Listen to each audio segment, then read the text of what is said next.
understand what you're saying. No. There it is. Let's hear it. Well, let's hear it. Talk to us. Beadle and Decker, taking on sports talk like no one else. Michelle Beadle, I'm just helping. I'm helping America one by one. Cody Decker. I 100% believe in revenge. Revenge is a great thing. Back to the sports. Back and ready for more. Every time I tune them out, they pull me back in. It's Beadle and Decker. Here's Michelle and Cody. Hello, everybody. That is right. You are live here on a Thursday. That's right, a Thursday afternoon. And this, of course, is Beadle and Decker. Thank you so much for joining us as always. It's a beautiful day here in sunny Southern California. I can't stress it enough. Another incredible day, and it's the best day that can possibly exist in mankind, ladies and gentlemen. This should be a national holiday. And yes, we're going to be talking all about it. It's going to be a baseball heavy ass show, and I am fired up to give it to you. All the questions, the chat's already live. And listen, here's the deal. On a Thursday, you got to go to the buffest guy you know. You got to go to the best pinch hitter in the world, because no Michelle Beadle on a Thursday. We get Michelle Beadle back here on Monday live right here on YouTube. Instead, on Thursdays, you get a man that you can see on MLB Network, NHL Network, SNY. You could probably catch him anytime you just turn on your television looking at sports. And of course, on Thursdays, you can meet him right here on Beadle and Decker. Ladies and gentlemen, the one, the only, the handsomest, Keith Irizarry. Oh my God, what a shirt. Baseball is back, baby. Let's go. God, he's jacked. What up, Keith?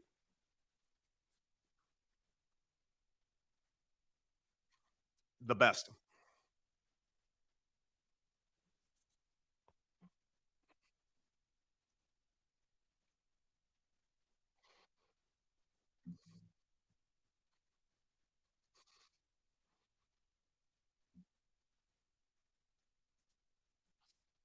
I love it. I love it. And what an honor that we are Keith Irizarry's first show of the baseball season. And dude, we just got a lot to cover. People are saying they can't hear you at the moment. That's weird. Let's take a look. Keith, go ahead and talk for me real quick. 1, 2, 3, 1, 2, 3, 1, 2, 3.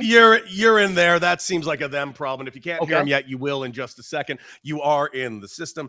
Keith, we got a lot to talk about today, because we got opening day, but we also have some March Madness going on today, which I know you're really jazzed up for.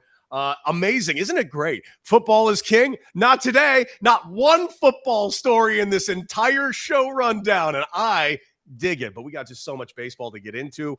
We're going to actually talk a little bit about the futures market, which, of course, it's never too early to talk about the Major League Baseball's futures market.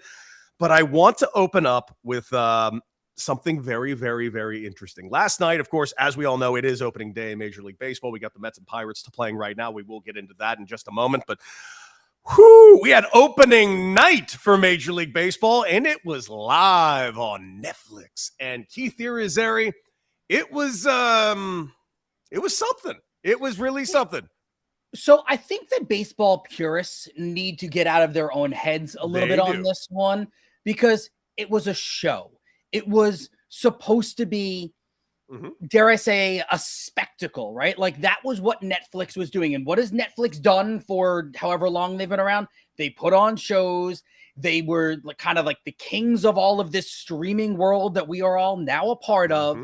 So for us to assume that it was going to be the most prim and proper baseball broadcast, and that it was going to be everything we ever dreamt of, that wasn't ever what it was going to be, right? Like, no. Even the Sabathia and Pujols, great baseball minds, and Barry Bonds. Yes. And I know you want to get into the Bonds stuff in a little bit. And Anthony Rizzo's brand new to the broadcasting world, and even Elle Duncan, who, when she was at ESPN, was one of my favorite Sports Center anchors. Pro's pro, but she likes to weave in all of the like entertainment type of stuff. That's what kind of makes her, right?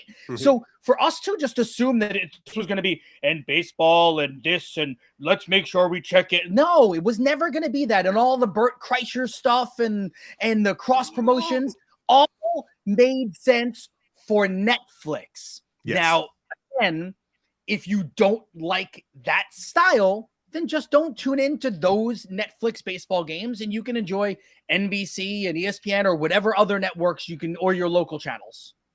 Yes, yeah. And make no mistake, we got an NBC baseball going on right now and tonight.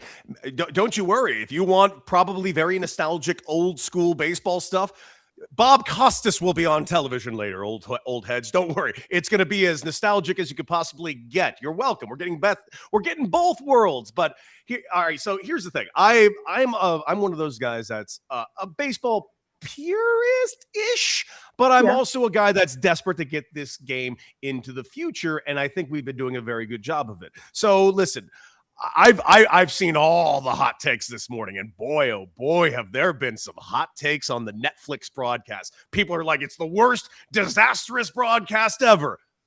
All right, let's pump the brakes. Let's pump the brakes. It was Netflix's first time doing a baseball show. You knew it wasn't going to be amazing. I even joked about it the day before, going, "Oh no, this is gonna be a 3-hour Netflix ad, ain't it?" And yeah, it was actually. I was wrong. It was a 5-hour Netflix ad, but I digress. Here's the thing. The opener, Elle Duncan, who I personally think is one of the very best. Yeah, that wasn't her best showing, but I don't think it was really her fault. She was on a panel with 3 people who have no experience doing a panel and no experience doing a TV show. So it was interesting. And, we got some cool stuff out of Rizzo, who was a little bit more polished than I was expecting. Bonds was a bit of a deer in headlights in the pregame show. And I'm trying to remember who the third person. Oh, Pujols. It was CC and Pujols. And CC came in. They were all fine. It was fine. And then when we got to the packages, they were a little I'll freely admit I hated everything that involved Bert Kreischer. It just was. I don't know who. I don't even know if that was for Netflix. The more I think about it. Whoa. The second season of Free Bert has already been greenlit. So Bert Kreischer is when you talk about mainstays on Netflix, every one of his stand-up comedy shows has been on there. He had the Lost in the Cabin or whatever the show was, where he would just invite his comedian friends to come drink with him and be funny. I think Bert Kreischer is funny. Again, I don't know if it worked for baseball, but he wasn't really for me. I've seen him be funny before. I will admit, last night there was I just felt like I was just getting yelled at by Bert Kreischer, and I didn't know why. But Bert wasn't the downside of the show. By the way, Jameis Winston's pregame stuff, I really enjoyed. I actually really enjoyed the on-field stuff he was doing with guys, and the fact that he did an interview with him in front of the crab legs, and Elle Duncan made a joke about the crab legs. I was like, all right, I'm actually enjoying this stuff. It was later on, though, when we got one of the Usos, Jey Uso, involved when he yelled "play ball," something yeet, and that did not work, and that fell that fell on the most deaf ears I've ever heard a stadium. It was almost like we didn't know it was time to play ball. All right, but I'm in my 40s. You're approaching your 40s. Yes. I don't think that this was for me or you. Yeah, I'm not positive this broadcast was for me and you. No. Hold on. There were other things, though. I will say this was the downside of the show. The downside of the show.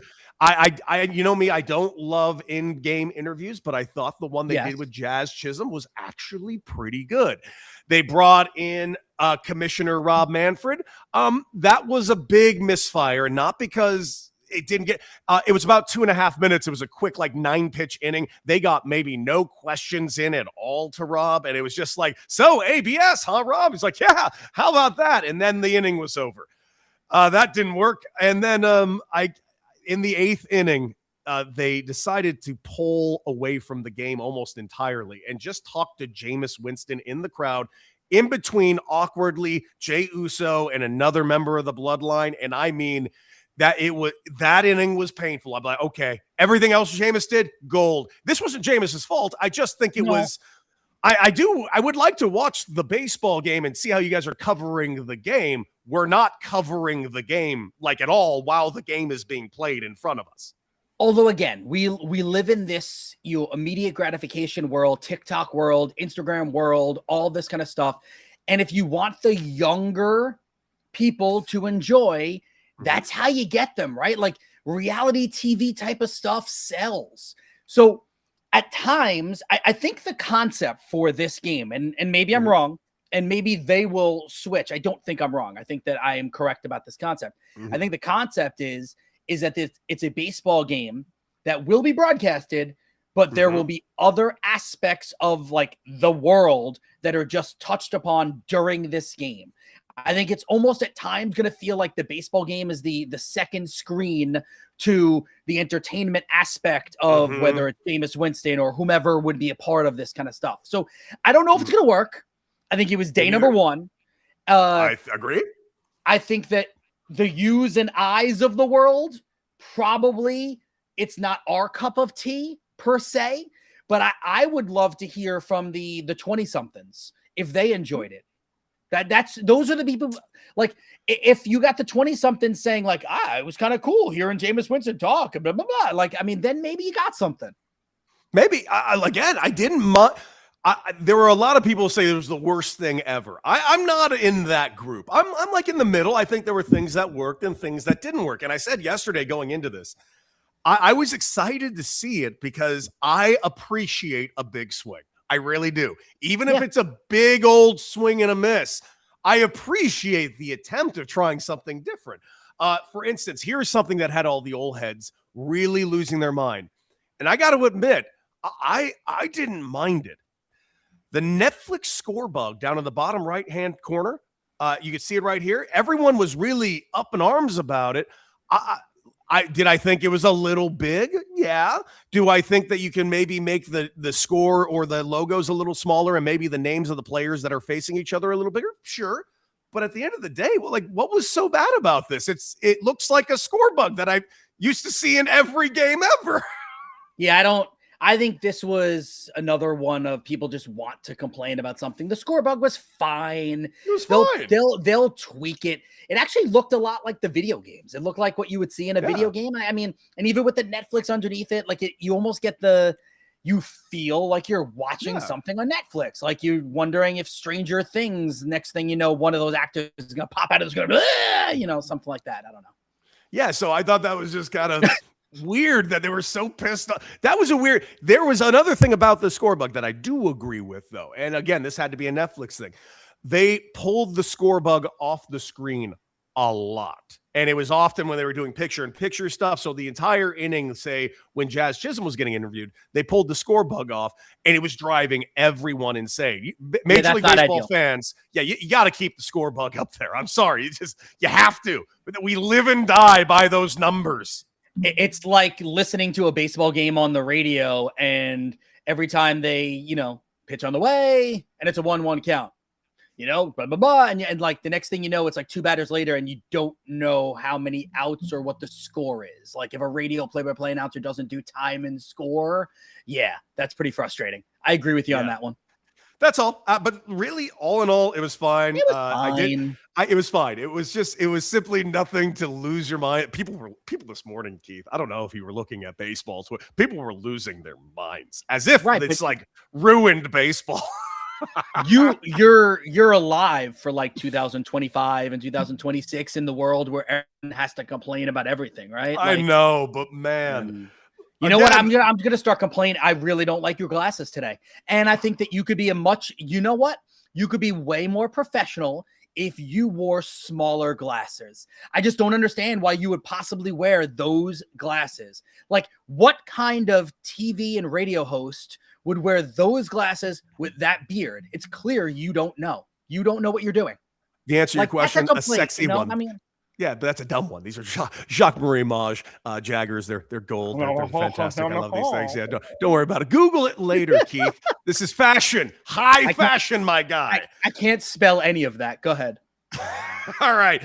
There was, by the way, just in case anyone was wondering, we're talking about all the Netflix opening night shit.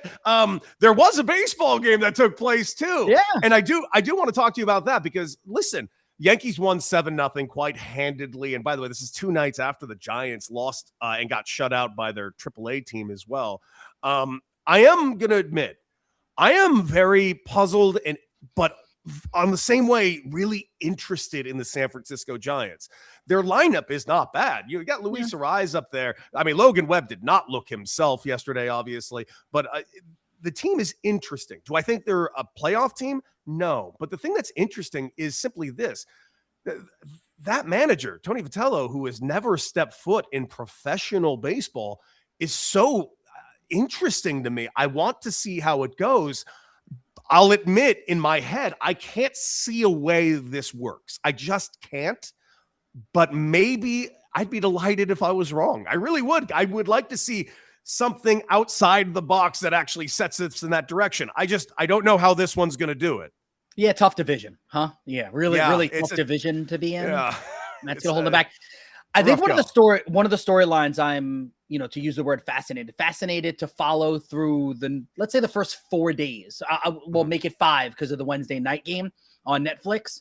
Is the pitchers who threw in the WBC, because Logan Webb did not look like himself, right? No, he did not. And you wonder what the WBC hangover is for him.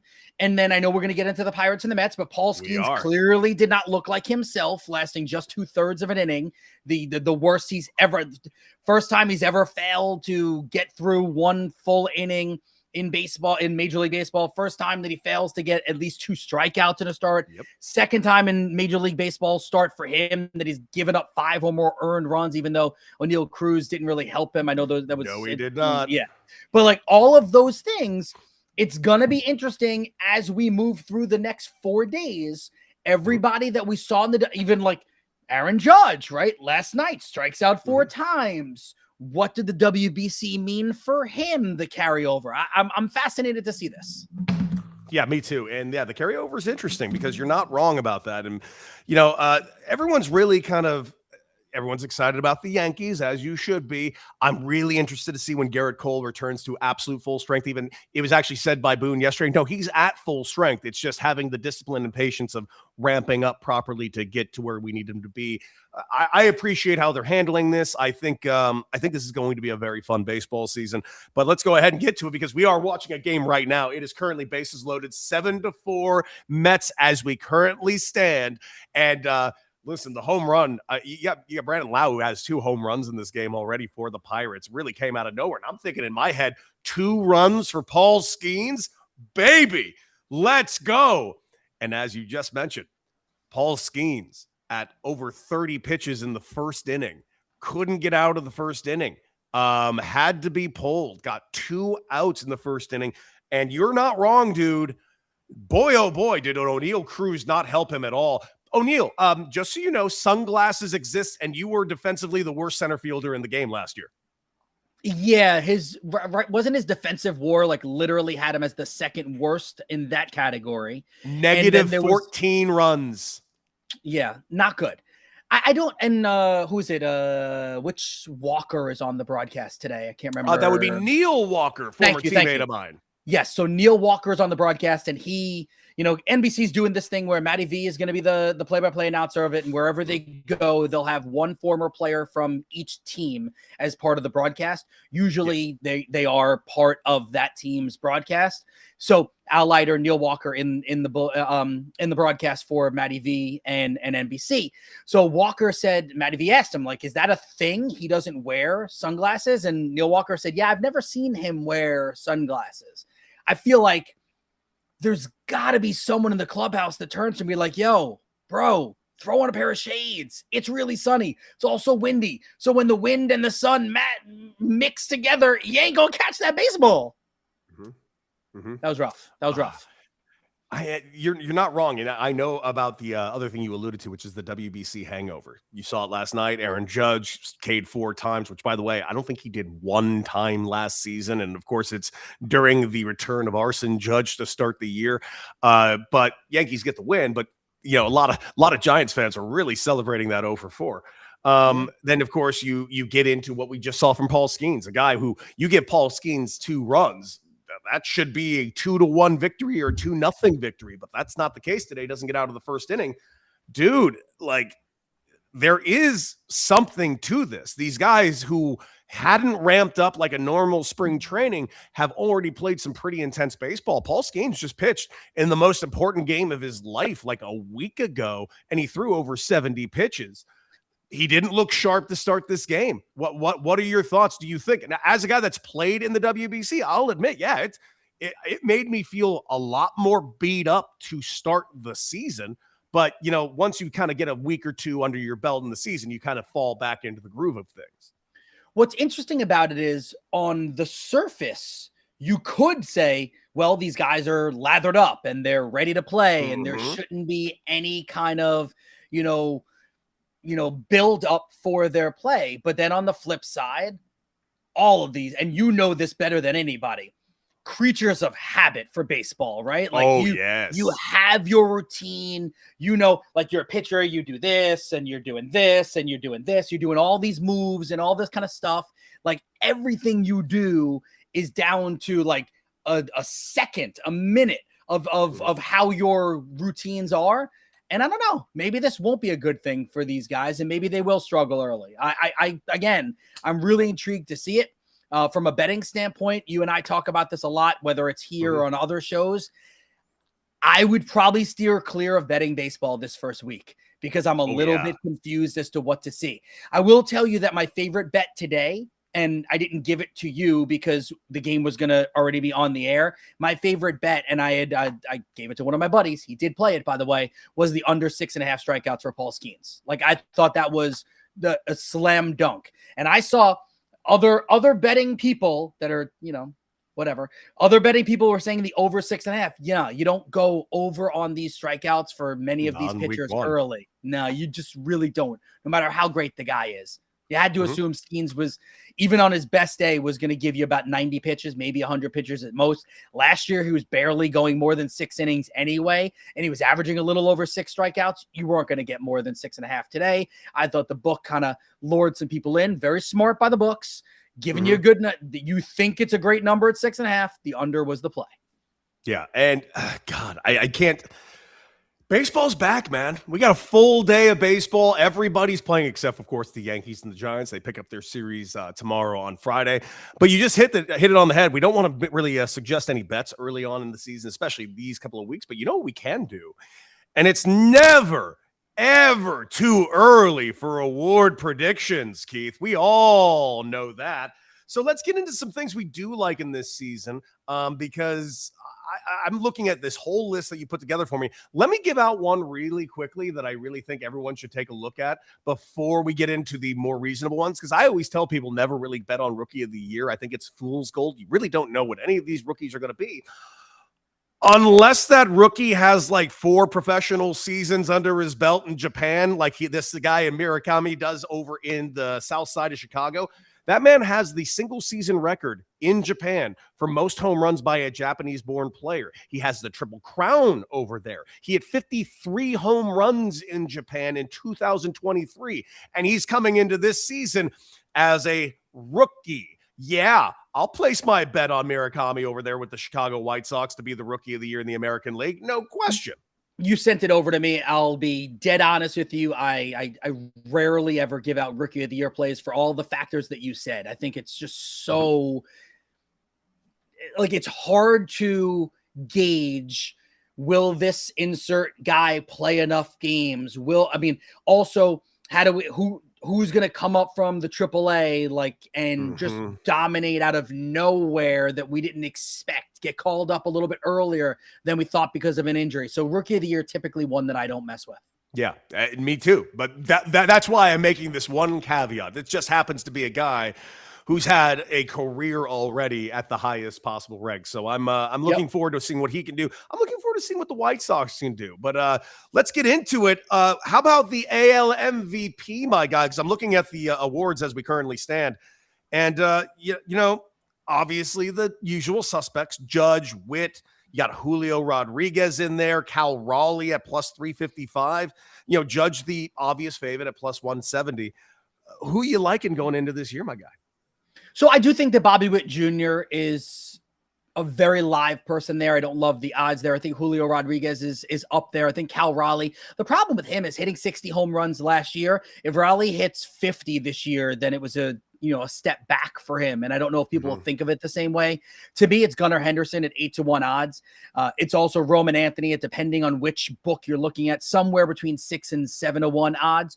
Those are the guys that I would look at a little bit on the younger side, on two teams that we're not really sure what they're going to be. I think the Boston Red Sox could potentially win the AL East, or they could take a step back and miss the playoffs. I think the Baltimore Orioles made a lot of changes, but their pitching rotation is in flux, and we really don't know what to get there. If Baltimore gets good enough pitching, could they win 88 games? Sure. And Gunnar Henderson looked real good in the WBC. I think the Gunnar Henderson is very live. 8-1 odds. I feel really, really positive about that one. I'm really interested in Gunnar Henderson this season. I'm really interested in the Orioles themselves because, I'm wondering what Pete Alonso's bat in the middle of that lineup is really going to do for this team, because it could truly do wonders. I mean, just imagine what can even open up for a guy like Gunnar Henderson.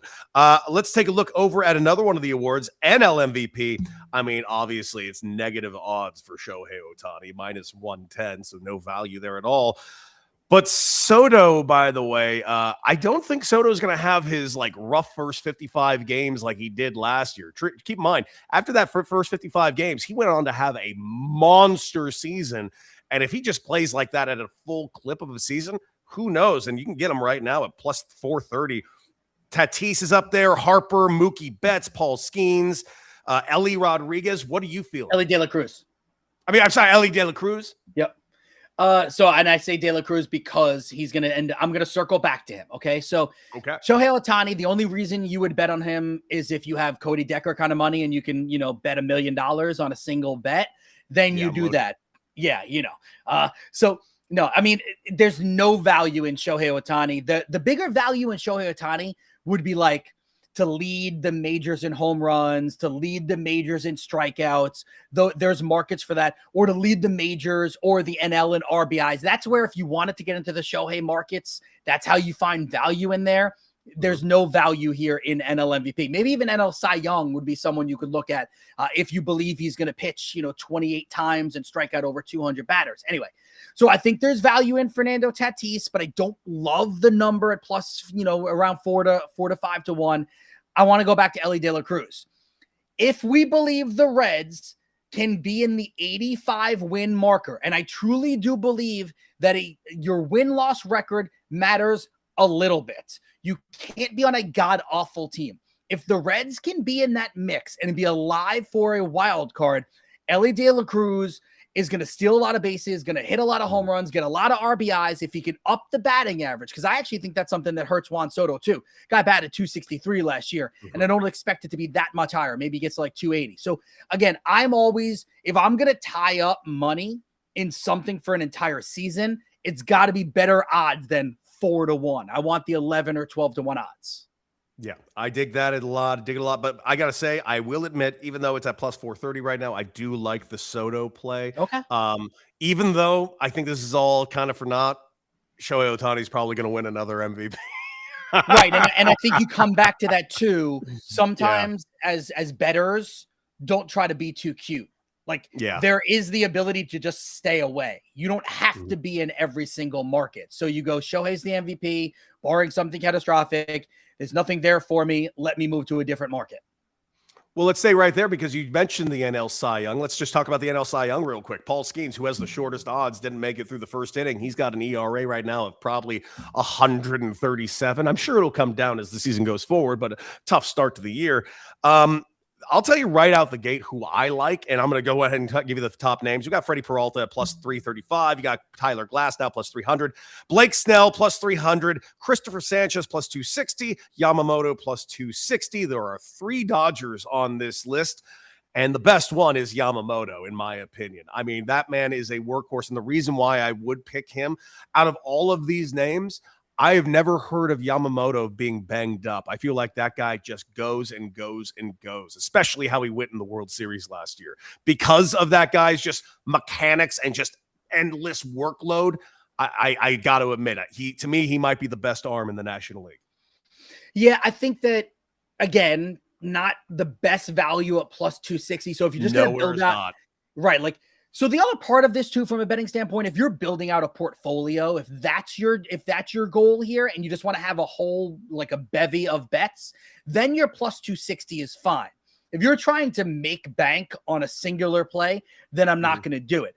I'll give you a really weird one. And I know I'm in New York, and I did this on SNY just a couple of nights ago.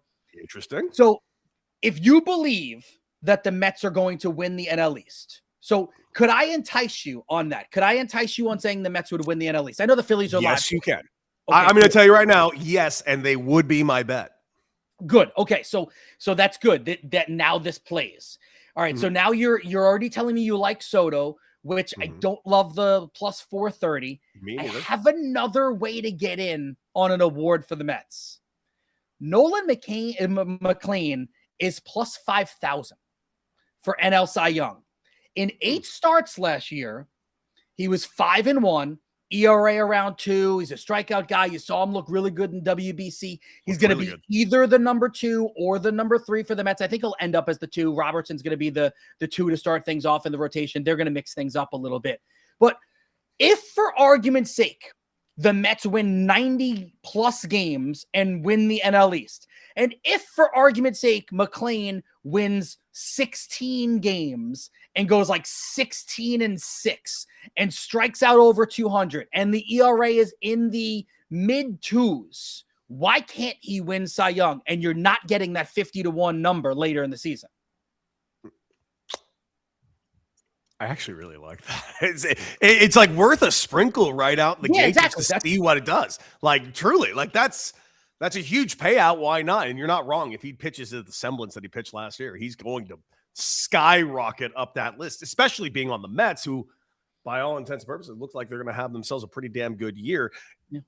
Unless, of course, they met. All right, last award before we move on.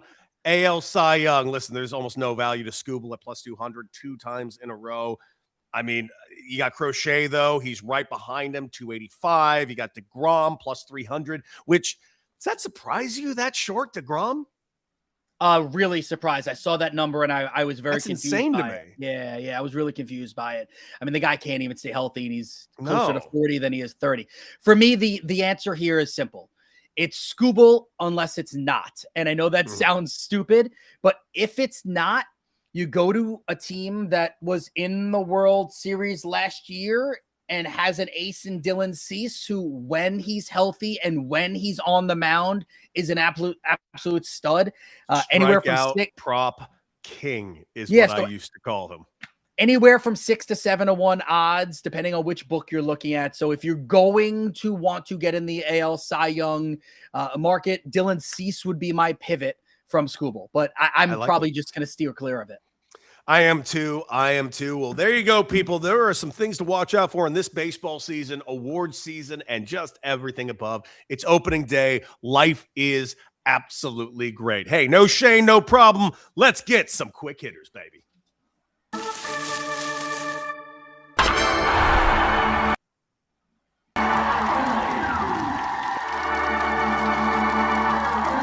All right, Keith Irizarry, here's the deal. I don't know if you saw this or heard this last night, because Barry Bonds, who was a bit of a deer in the headlights at the beginning of the show, in the pregame show, came out and did an inning during the game. And you know what? He opened up a little bit, and right before the inning ended, he snuck in just a little tidbit, just a little story about the good old year 1993, back when he was a Pittsburgh Pirate looking for a new contract.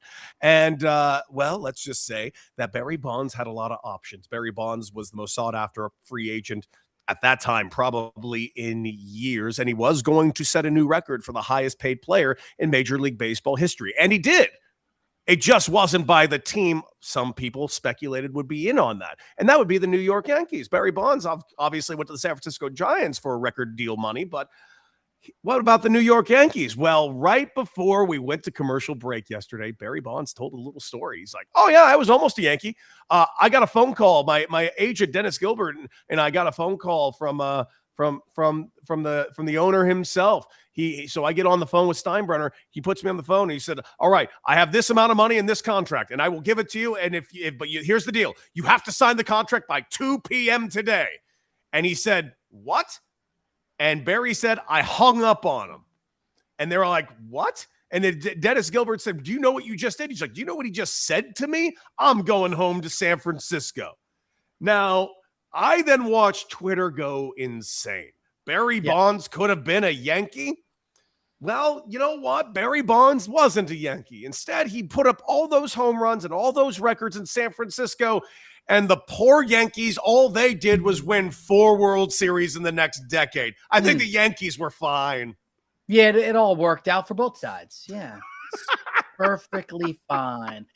It's funny that Bonds told that story because it's weird how Instagram algorithms run. On my algorithm today, I ended up getting this random feed thing about the time that Michael Jordan was almost a New York Knick. And and it was this whole thing about the Knicks, what they were going to offer him, and then how like Jerry Krause like called his agent and was just like, listen, this is the most I can give you, and it's more than them. Stay. And then he stayed. Like it was, I don't know. I mean, I think that a lot gets made in lore, right? Like we get that, oh, this could have happened. Woo! Like I get it from the Knicks side because he was Jordan. He win all those titles. I mean, and he was apparently at the time he was like boys with Patrick Ewing. So that's something I didn't realize that I was young. I was like I wasn't even a teenager yet at the time when this was going on. But apparently, like him and Ewing used to kind of hang out. I guess they were both into like debaucherous stuff. No way. No, not Michael. He was perfect. Anyways, let's get to the next one. Tom Brady, you sent this to me. Now, Tom Brady's been in the news for a lot of weird things lately. Like, for instance, I was in Quick Hitters yesterday. Michelle, do you care about Tom Brady versus Logan Paul at WrestleMania? And we just both started banging our head against the table out of pure, unadulterated frustration. Wait a second. Did I miss this? Is Tom Brady going to be part of WWE now? Probably for WrestleMania. They haven't announced it, but him and Jake Paul keep going. Oh, him and Logan Paul. Sorry, I got the Pauls mixed up. Keep going back and forth as if something's going to happen, and just I'm good. I don't want this. I don't want this. In fact, I don't even want it for Tom Brady. I want Tom Brady to stop doing these things. But Tom's a grown man, can do whatever he wants. He's arguably the GOAT, and apparently the GOAT has attempted to make a comeback, Keith. Yeah, so apparently Tom Brady at least inquired about whether or not it's allowed for someone who has an ownership stake to return to the NFL. It's not, by the way. So he would have to diversify or whatever the economical words would be in this and have to basically step away from that. He's 49 years old. He can still sling the ball around. But he jokingly also said that while he was excited about playing flag football and it definitely reignited a little bit of something in him, he wasn't getting hit. That would be the thing, right? Like, yeah, I'm sure that Brady looked at Phillip Rivers coming back and Rivers being 5 years younger than Brady, him going, I could do that. But also, I don't think Brady wants to get hit. So I don't think there's anything really to this. I actually think this is more about Tom Brady staying relevant and continuing to keep his name out there because it gets everybody to talk about it, right? I mean, I'm sure like every other network was probably talking about this. You and I are talking about it. If he didn't at least mention that, how much Tom Brady conversations are going on these shows? Not many. Well, I happened to talk about him yesterday just because of the whole, the whole Logan Paul thing. They're really trying to build it up, he's keeping himself into the he's keeping himself even more relevant in the offseason. But honest question, what's the purpose? He already has his deal with Fox. He's an owner of the Raiders. Is there anything about this that actually is like truly helping his brand? He's owning the world.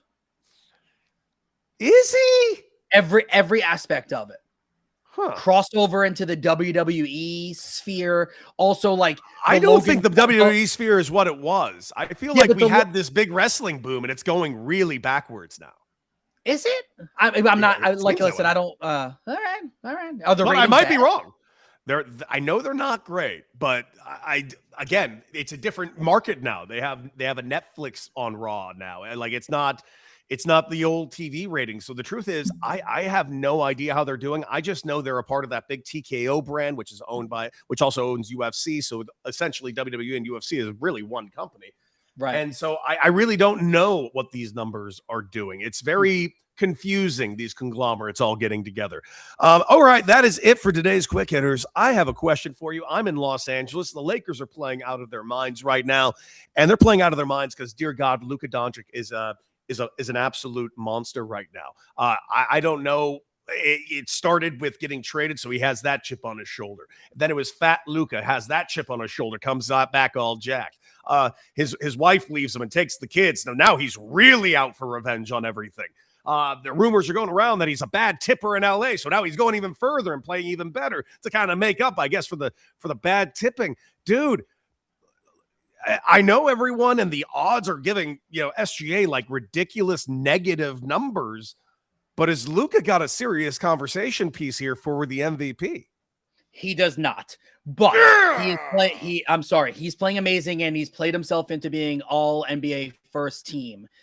If we're being honest, Wemby should probably be ahead of Luka as well in the MVP voting. With all that being said, what Luka is doing with LeBron and Reeves and the rest of this Lakers team is making them relevant and a viable team to cause some havoc in the Western Conference. You and I remember I broke out some of those numbers for you 2 weeks ago when the Lakers started this run, and how their clutch gene in the fourth quarter, at the time they were 18-6, best fourth quarter clutch numbers in all of the NBA, how their defense got ratcheted up in the NBA in the fourth quarter as opposed to other teams in the NBA. Also, Luka Doncic, his defensive metrics in the fourth quarter are like average now. He's not a turnstile anymore in the fourth quarter. And that is a big deal for this Lakers team. Over the last 11 games, his numbers offensively are off the charts. Almost 40 points per game, 8 rebounds, 7.3 assists. But then it's the defensive stuff that you at least have to pay attention to, right? He's averaging 2.5 steals per game, almost a block per game over the last 11 games.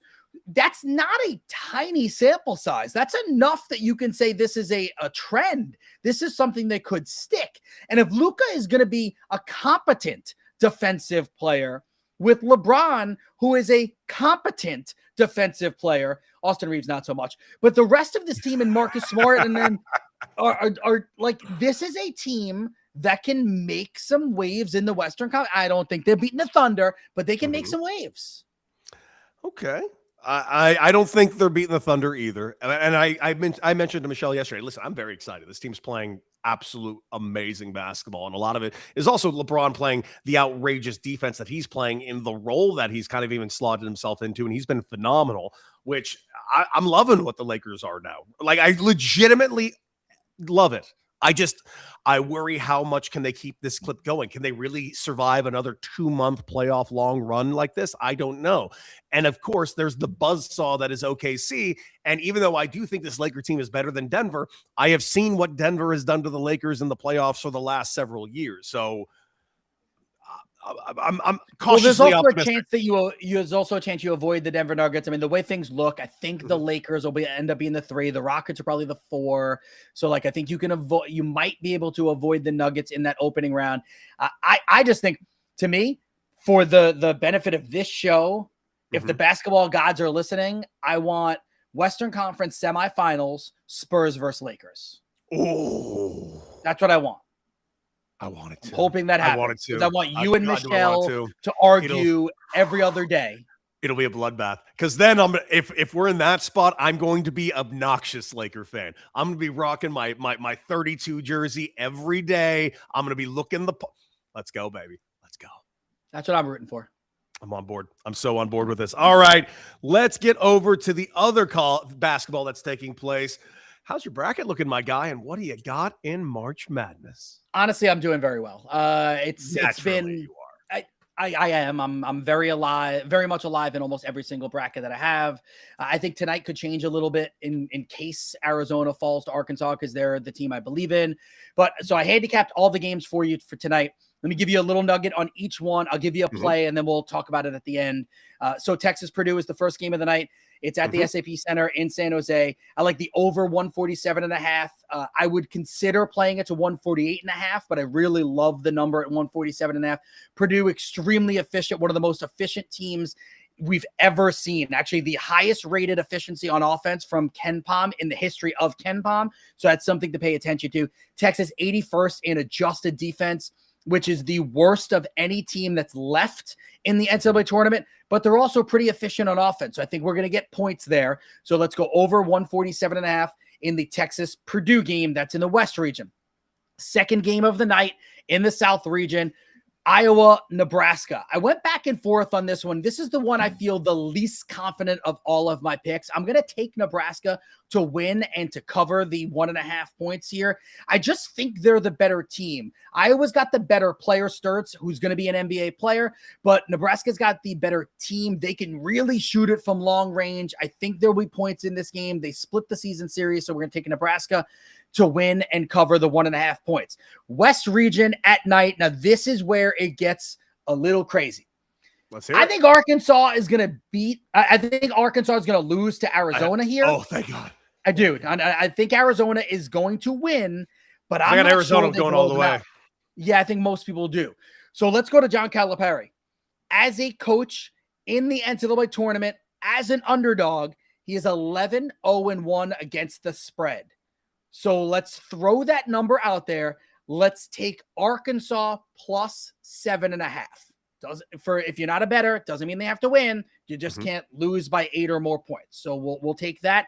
And then the last one, a home game for the Houston Cougars. They're playing at the Toyota Center in Houston, which is 15 minutes away from their campus. We're going to take them. What we're going to do is, if you're going to take it separately, you're going to take them to cover the 2.5. Sure.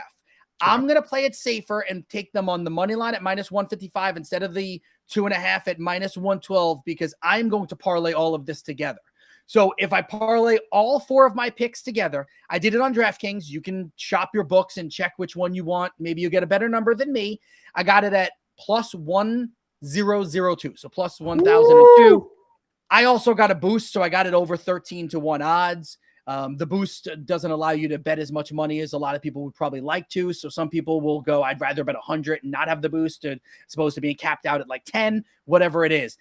So again, we're going to go over 147.5, Texas, Purdue. We're going to take Nebraska to win and cover the minus 1.5. We're going to take Arkansas plus 7.5. And then we're going to take Houston on the money line, give us a little bit of wiggle room in case it's a really close game, gets us to 10-1 odds without a boost. Man, and not only that, like you even put it in here talking about the East region. I didn't even know that this was such a gauntlet. I really did not. This stat that you put in here is actually blowing my mind. This will be the first time all 4 coaches in the Sweet 16 region each have an NCAA tournament win. That's staggering, dude. And remember that, so that's for tomorrow. The East region will be played tomorrow. Hurley is a 77%, Shire almost 77%, Patino 72%, Izzo 70%. You've got Patino, Izzo, first ballot Hall of Famers. You got Shire, who took over for Coach K, and you thought there'd be a little bit of a swoon. There has not been. And Danny Hurley, for all of his craziness, all he does is win games as well. Tomorrow's going to be awesome also. Facts. These are just flat out facts. They just wins over and over. I have Michigan State going all the way against Arkansas. Listen, I know you're against Arizona. I mean, against Arizona. I apologize. Against Arizona. But I'm looking over here. Duke St. John's, and you're not wrong. Duke took no step back. They just continued being Duke. But St. John's, I can't help but see everybody just carrying the Patino flag, especially out there in New York. Do you give St. John's a real chance to actually possibly take down Duke? So I give them to cover the number. I don't think they're going to win the game. So again, I think that March Madness is intriguing because we all do brackets, or most of us do brackets, but it's also, if you're like, I actually can't bet on St. John's because I'm in the state of New York, and you can't bet on college teams in your state. So like when Hofstra was in we're blocked in New York. So like I couldn't bet on Hofstra if I wanted to against Alabama. Worked out that I didn't because they ended up losing. But yeah, so I think that St. John's could cover the number. I don't think they're going to win. Duke's big thing is Patrick Mbanga. If he looks like the guy that he was supposed to be middle of the season before the injury, because he didn't look good in the second round game. And then for St. John's, they can't hit outside shots. And they had their best shooting second half of the season and narrowly got into the Sweet 16. It took Bells. Yeah, Dylan Darling. We all know the story about Bells. It took him hitting this crazy layup at the buzzer, essentially, to win for St. John's. So Yeah. I think Duke probably wins. Yeah. Yeah, probably. Damn it. Well, it's a nice idea, isn't it? That we can just have nice things one time. Well, and it Duke would be doesn't win cool. titles. Right. Like, I know you like Michigan State, but actually, if you wanted to, I think there's the two best matchups are St. John's beats Duke, UConn beats Michigan State. You get St. John's versus UConn in the third matchup between these two teams, in which St. John's had beaten them in the previous two this year and blew them out in the Big East Championship. That's one. The other one would be, let's go really blue bloody, and you have Duke versus Michigan State. That would be a really cool matchup also. Would be very cool. Hey, let's get over this because I've been looking very forward to this, because today's Shiggles comes with so many visual aids. Hey, let's do some Shiggles.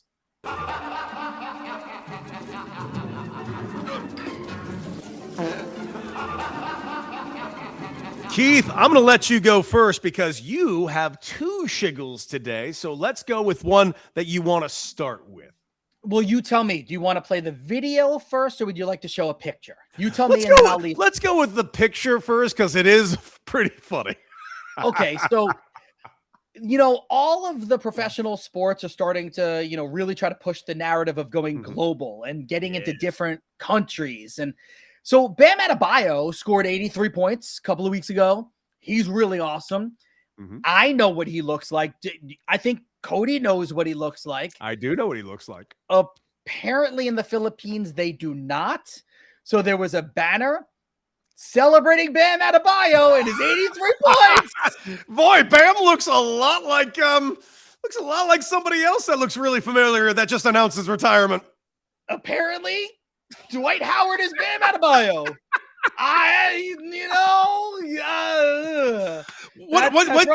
What's driving me nuts about this, honest to God, it's not that they got it wrong, but like they know who that doesn't he play in hasn't he been playing in Asia for like the last pretty sure, 5 years? Yeah. So you know who Dwight Howard is over there.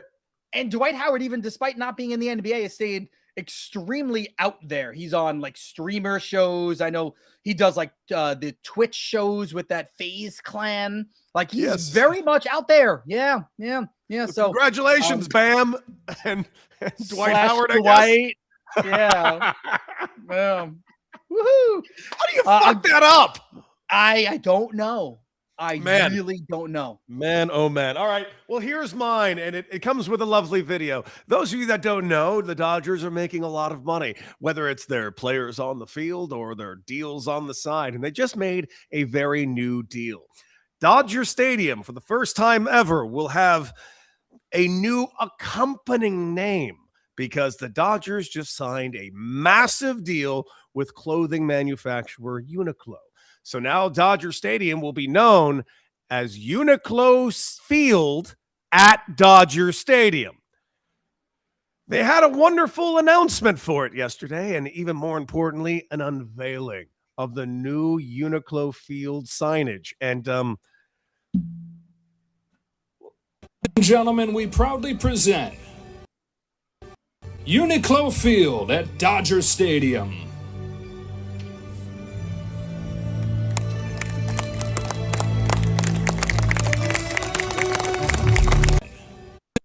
just everyone reluctantly clapping to a sign Can I do it? Yeah. Can you introduce it? Introduce it again. You do it. Uniqlo Field at Dodger Stadium. Yeah. All right. That's cool. I think it's a cool sign. It's a cool sign. You barely notice it. Go Dodgers. Yeah. We used to see palm trees in center field. A big, two gigantic red squares, huh? Let me. Yeah, I see it. Oh, I do see it. Yeah. Oh, okay. There it is. There's this. What's the feeling?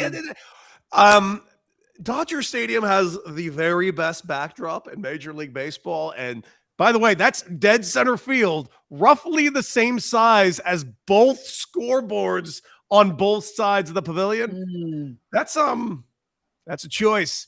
That That was a choice, Dodgers. Yeah, not That's, ideal. Well, can I sneak one more in? Yeah. So Let's sneak I know one more I in. know you got some video here for me. So we're just gonna lay it out like this. Shea Gilgeous-Alexander continues getting calls. Roll it. SGA got fouls. Shea Gilgeous-Alexander at the line shooting. I mean, where's the push off there? Because T.Y. didn't fly to the ninth row. I mean, Derek White was barely near him. He was in the vicinity. Yeah, and then did you see later in the game, Jaylen Brown did a similar thing on SGA, and then they called the foul on SGA, and Jaylen Brown was literally laughing that he got SGA with an SGA. See, I guess that's what's gonna be, man. We gotta SGA everybody. Yeah, when you SGA, I'll SGA, we all SGA, yeah. Oh man. So you know what, Keith? This has been an unbelievably fun show thus far. It has been, I agree. One of the best ever. I completely agree. What do you say we go ahead and reflect? I like it. Reflections. Oh, Keith, what are you reflecting on, my friend? All right. So I got a few things I'd like to reflect on. I'll give you one really quick. Joel Embiid hitting Twitter and just crushing O'Neal Cruz was pretty interesting. You can go onto Twitter and check that out. But I'll also throw this out there. I am old enough to remember about a month or two ago when people were saying that the New York Knicks were dead and that they weren't taking advantage of a weak East and that the Boston Celtics were going to end up, figuring out a way to win the East and that the Cavaliers would figure out a way to win the East and the Pistons would win the blah, blah, blah, blah, blah, blah, blah, blah, blah, blah, blah. Over the last 30 games, the New York Knicks are 23-7. Now that's a really good record. You go, Keith, everyone's got good records. It happens. People get hot. Teams get hot. How about this? The Knicks NBA defensive rating over the last 30 games, which is a large sample size, second in the NBA. They are first in the NBA in net rating. So, yeah, the Knicks just might be for real. They just might be. Might be. I mean, they might be. Yo, if you and I got Knicks versus Lakers in the final. Oh my God, are you kidding me? I would give anything in the world for a Knicks versus Lakers. Here are the matchups I would kill for, and I truly mean this. Number one on the list, just because, dude, another New York versus LA final in anything. You bet your ass I want it. Yeah, number one. Number two, who doesn't want the old school Celtics versus Lakers every once in a while? We got to have it once a decade, right? It's tradition at this point. Spurs Detroit would be so cool to me. It just no interest in Detroit? None. Why? Because after Cade Cunningham, they don't have a second option that could score. But if he comes back from a collapsed lung to take his team to the finals, what a story! Oh, what a story! Zero interest in that. Okay, go ahead. And then I don't know. It's just I that would be pretty much. I'm already bored by OKC. I don't like. They're amazing, but I find them boring. I think if you're in the West, unless you are actually a Thunder fan, I think the two teams that are the most fascinating ones are the Spurs because of the youth movement. They're ahead of schedule, and the Lakers, right? And I think in the East, the teams that are the most fascinating ones, I don't put the Pistons there. I think it's the Cavaliers because of the addition of James Harden and the inevitable failure that he'll have in the postseason. Like, if he could get over that, I think they're interesting. I think the Knicks are interesting. And I think clearly the Celtics would be interesting as well. Those would be my top three there. So I'll go three from the East, three from the East, two from the West. I'm going to go ahead and do you have any more reflections or is that it? No, I've reflected enough. Probably reflected too much. No, bald head, shiny. Yeah, all that stuff. No, reflection. Never. This is a bald show. This is bald and beautiful as part of the show. Here's my reflection. Matty V, I don't think is getting enough credit.